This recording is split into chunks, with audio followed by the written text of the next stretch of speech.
जय श्री श्याम, हारे के सहारे की जय हो, शीश के दाने की जय हो, लखदातार की जय हो। दोस्तों, उम्मीद करती हूँ श्याम बाबा के आशीर्वाद से, श्याम बाबा की कृपा से आप और आपका परिवार कुशल मंगल होगा और श्याम बाबा की कृपा हमेशा अपने भक्तों पर ऐसे ही बनी रहे। बाबा श्याम हमेशा अपने भक्तों का ऐसे ही कल्याण करते रहें। दोस्तों, जो लोग हमारे वीडियोस को देख रहे हैं, जो लोग नए जुड़ रहे हैं, सबसे पहले वो हमारे चैनल को सब्सक्राइब कर बेल आइकन को ज़रूर प्रेस कर ले, क्योंकि हम लेकर आते हैं अपने चैनल पर श्याम बाबा से जुड़ी जानकारियाँ, श्याम बाबा के चमत्कार और श्याम बाबा की सत्य घटनाएं, जो हम आप सभी लोगों के साथ शेयर करते हैं। और आप भी हमारे वीडियोस को ज़्यादा से ज़्यादा शेयर कीजिए, ताकि और भी लोग श्याम बाबा से जुड़ सकें, श्याम बाबा की कृपा पा सकें। तो चलिए, ज़्यादा देर ना करते हुए वीडियो को शुरू करते हैं। वीडियो शुरू करने से पहले सभी भक्तों को जय श्री श्याम। तो दोस्तों, आज की कहानी दिल्ली के रहने वाले दिनेश जी की कहानी है। दिनेश जी की कहानी सुनकर आप सभी को बहुत ज़्यादा आज हैरानी होने वाली कि श्याम बाबा इतना बड़ा चमत्कार कर सकते हैं। तो कहानी में अंत तक बने रहें। कहानी पसंद आए तो वीडियो को लाइक करें, शेयर करें और कमेंट बॉक्स में जय श्री श्याम लिखना बिल्कुल भी ना भूलें। तो दिनेश जी दिल्ली में रहते हैं। दिनेश जी का अपना खुद का कारोबार था, सब कुछ बिल्कुल बढ़िया चल रहा था। दिनेश जी का कपड़ों का बिजनेस था जो कि बढ़िया चल रहा था। दिनेश जी के 2 बच्चे हैं, एक बेटा और एक बेटी, और घर में माँ है उनकी, पिताजी उनके नहीं हैं। सब कुछ सही चल रहा था, ठीक ठाक अपने बढ़िया रह रहे थे, अपने बच्चों को पाल रहे थे। अब वो कहते हैं ना दोस्तों कि संगत का असर बहुत जल्दी होता है इंसान पे, चाहे वो अच्छी संगत हो फिर चाहे बुरी हो। इतनी जल्दी अच्छी संगत का असर नहीं होता जितनी जल्दी बुरी संगत का होता है। वही कुछ ऐसा दिनेश जी के साथ भी हुआ।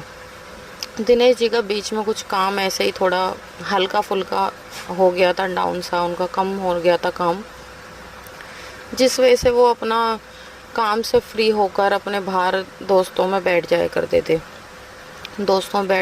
थे। उनके जो दोस्त थे वो वो गलत टाइप में थे, जिनके पास वो बैठा करते थे वो दारू वगैरह पीते थे और अपना ये सट्टा वगैरह लगाते थे और जुआ खेलते थे। इस तरह के उनकी वो संगत थी। अब होता क्या है कि दिनेश जी भी उनके पास जाकर बैठने लगे और फिर उनका 1 दिन गए, 2 दिन गए, फिर उनका वो क्या हुआ, वो रोज़ जाने लगे, रोज़ जाकर वहाँ पर बैठ जाया करते थे। अब वो धीरे धीरे उन्होंने शराब पीनी शुरू कर दी। उनकी वाइफ उनको रोका करती थी पर वो नहीं सुना करते थे। अगर वो कहती तो उनके साथ मार पिटाई करते, लड़ाई झगड़ा करते। इतना ज़्यादा हद तक वो दारू में लग चुके थे। दारू के साथ साथ अब वो जुआ भी खेलने लगे थे। रोज़ जाते, रोज़ जुआ खेलते। एक दिन में 50,000, एक दिन में 60,000, इस तरह से वो जुए में जाके हराने लगे। वो इस तरह से जुए में एक दिन में कई लाख रुपए हराने लगे। जिस टाइम वो जुए में बैठ जाते उनको नहीं समझ आता कि उनके बीवी बच्चे भी हैं या नहीं हैं। उनको सिर्फ़ और सिर्फ ये दिखाई देता कि मुझे जुए में से पैसे जीतने हैं। जुए में बैठकर उनकी वाइफ उन्हें फ़ोन पे फ़ोन करती रहती, पर वो उसका फ़ोन ना उठाते और बस जुए में पैसे हराए चले जाते, क्योंकि जो कुछ उन्होंने कमाए थे ऐसे ही कर के उन्होंने सारे पैसे हरा दिए। जब उन्हें लगा कि भाई अब मैं सारे पैसे हार चुका हूँ, अब कुछ नहीं बचा, फिर उनकी नीयत गई उनकी वाइफ के गहनों पर जो उन्होंने बनवाए थे। फिर उन्होंने अपनी वाइफ के गहने भी बेच दिए और उन पैसों से भी जुआ खेल लिया। उनकी वाइफ कहती अपनी वाइफ को मारते, पीटते, गंदी गालियाँ बकते, पर उसकी बिल्कुल भी नहीं सुनते। उनकी वाइफ इस चीज़ से बहुत ज़्यादा परेशान थी। अब उन्होंने क्या करा, सारे गहने भी बेच दिए। अब उन पे पैसे वो भी ख़त्म हो चुके। अब उनकी लेकिन लत छूटने का नाम ही नहीं ले रही। फिर उन्होंने दूसरों से कर्जा लेना शुरू करा। ऐसे कर करके उन्होंने करीबन 30 से 35 लाख रुपए जुए में हरा दिया। अब वो पूरी तरह बर्बाद हो चुके। अब उनको कर्जे वालों ने भी कर्जा देना बंद कर दिया। उनको परेशान करने लगे कर्जे वाले कि हमारे पैसे दो। अब उनको ये नहीं समझ आ रहा कि मैं करूँ तो क्या करूँ। उनकी वाइफ ने उन्हें कहा कि देखा, मैं तुम्हें इतना समझाती थी पर तुमने मेरी एक नहीं सुनी। अब बताओ, इतना कर्जा आपने कर लिया, सब कुछ बेच दिया, कुछ भी नहीं छोड़ा।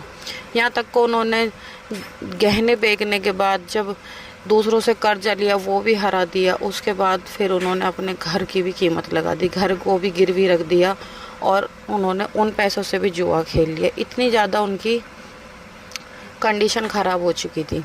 उनकी वाइफ बाबा श्याम को बहुत ज़्यादा मानती थी, बाबा श्याम पे विश्वास करती थी। बस वो यही कहती थी, हे श्याम बाबा कुछ भी करके मेरे पति की आंखें खोल दो, इन्हें सद्बुद्धि दो बाबा, जो ये इस काम को बिल्कुल छोड़ दें। जब वो पूरी तरह बर्बाद हो चुके, उनकी वाइफ ने उनको कहा कि तुम एक बार बाबा के दरबार जाओ, क्योंकि जब वो पहले कहती थी वो कभी उनकी मानते नहीं थे, उन्होंने सुनी नहीं थी। और फिर उन्होंने अपनी पत्नी के कहने पर बाबा श्याम के दरबार गए, रोते रोते गए। वहाँ जाकर वो फूट फूट कर रोने लगे, श्याम बाबा से माफ़ी मांगी, क्षमा याचना करी और फिर वहाँ से वापस लौट आए। जब वो वहाँ से वापस लौट आए, फिर उन्हें लगा कि मुझे शायद एक कोशिश और करनी चाहिए। उन्होंने फिर कर्जा लिया थोड़ा बहुत और फिर से उन्होंने जुआ खेला। फिर बाबा श्याम की ऐसी कृपा हुई कि कुछ उन्होंने जुए में से जीता और उसमें से कर्जा उतारा, कुछ उन्होंने कमाया, फिर से अपना काम को शुरू किया जो कि उनका बंद हो चुका था। फिर से उन्होंने धीरे धीरे अपना काम शुरू किया, जो कि उनकी वाइफ ने उन्हीं के पैसों में से, जिस टाइम वो उनके सर पर पता नहीं क्या बैठ चुका था, उन्होंने कुछ पैसे छुपा कर रख रखे थे, जिस वजह से उनके घर का पालन पोषण हो सका। फिर उन्होंने अपना काम शुरू करा धीरे धीरे। फिर कुछ उन्होंने फिर से थोड़ा जुआ खेला और उसमें से कुछ पैसे जीत कर फिर से वापस सारा कर्जा उतारा। वो बताते हैं कि श्याम बाबा की कृपा से आज उनका कर्जा पूरी तरह उतर चुका है। उनको करीब 2.5 से 3 महीने लगे, उन्होंने सारा कर्जा उतार दिया बाबा श्याम की कृपा से। और अब वो कहते हैं कि अब मैं जुए की तरफ कभी ज़िंदगी में नहीं देखूंगा। उन्होंने जुआ खेलना पूरी तरह छोड़ दिया है, दारू पीनी छोड़ दिया है। अब वो फिर से अपने सही रास्ते पर आ गए हैं, अपना काम संभाल रहे हैं, अपने बीवी बच्चों को संभाल रहे हैं। और बाबा श्याम की इतनी कृपा है कि उन्होंने अपनी प्रॉपर्टी के पेपर भी छुटा लिए। अब वापस से उनका घर उनके पास है, उनके पास सब कुछ है। उन्होंने जुआ भी छोड़ दिया। बाबा श्याम ने ऐसी छड़ी घुमाई कि जहाँ पर उन्होंने अपने पैसे हराए थे वहीं से उनको पैसा वापस दिला के उनका सारा कर्जा वापस उतरवा दिया। ऐसे हैं दोस्तों हमारे श्याम बाबा। तो दिनेश जी कहते हैं जब श्याम बाबा कृपा करने पर आते हैं ना, तो हमारी झोली छोटी पड़ जाती है। आज उन्होंने अपना सब कुछ श्याम बाबा पर छोड़ रखा है। उनको श्याम बाबा पर पूरा विश्वास है। वो कहते हैं श्याम बाबा ने मेरी ज़िंदगी बदल के रख दी। तो दोस्तों ऐसे श्याम बाबा हमारी ज़िंदगी में चमत्कार करते हैं। जो भी लोग सच्चे दिल से श्याम बाबा पर विश्वास करते हैं, बाबा अपने भक्त का विश्वास कभी टूटने नहीं देते। बाबा भी देखते हैं कि मेरा भक्त कितना मेरे को मानता है। बाबा भी परीक्षा लेते हैं, क्योंकि जिस टाइम वो पैसे हार रहे थे, कुछ लोगों का क्वेश्चन शायद माइंड में आ भी सकता है कि अगर उनकी वाइफ श्याम बाबा को मानती थी तो जब श्याम बाबा ने क्यों नहीं रोका उन्हें, क्यों उनको जुआ खेलने दिया। तो देखो बाबा भी तो परीक्षा लेते हैं, बाबा भी तो देखते हैं कि चाहे इसकी कितनी भी बर्बादी हो जाए, कितना ही परेशान हो जाए, क्या ये मुझे मानेगा। लेकिन श्याम बाबा ने अपना चमत्कार दिखाया और उन्होंने भी श्याम बाबा को मानना, सच्चे दिल से श्याम बाबा को मानना नहीं छोड़ा।